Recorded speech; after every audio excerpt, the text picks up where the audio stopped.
Day 2 of Israel's Gaza offensive. Lethal airstrikes produce scenes of chaos and casualties. More than 280 have been killed by latest count. It's the single bloodiest 24 hours since the occupation began over 40 years ago. Israel said the strikes it launched were a response to Palestinian rocket fire, which killed a single Israeli on Saturday. It even released this cockpit video, giving the impression the targets were hit with precision. But they were not.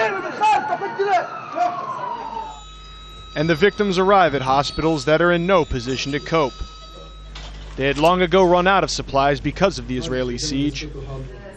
Breaking his silence since the onslaught started, the Palestinian president finally offered these stunning remarks. Let me say this clearly. We contacted Hamas and Hamas leaders in Gaza and spoke to them bluntly, directly and indirectly through several Arab and non-Arab mediators.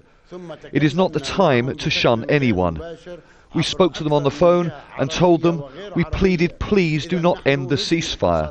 Let it continue so we can avert what has now happened. And how I wish we had. His close allies in the United States agree. It was the outgoing Bush administration that spearheaded sanctions against Abbas's political rivals in Hamas. The rocket attacks should stop. These rocket attacks have precipitated the current violence. Quite predictably, the Hamas leadership sees it differently. The negotiations with Israel have proved useless in their eyes, and in a chilling call to arms, they say that now is the time to defend both life and property against Israel's ruthless occupation. There is no path except that of martyrdom, armed resistance and martyrdom operations. This is what will support Gaza, and this is what will defend the West Bank. This is what will lift the oppression from you. We do not take up arms except in the face of the Zionist enemy. I call upon you to uprise.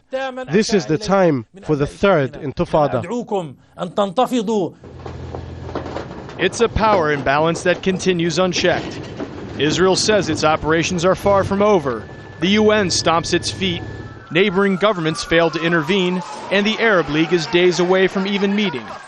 Meanwhile, the world watches as Gaza shakes, even burns. Clayton Swisher, Al Jazeera.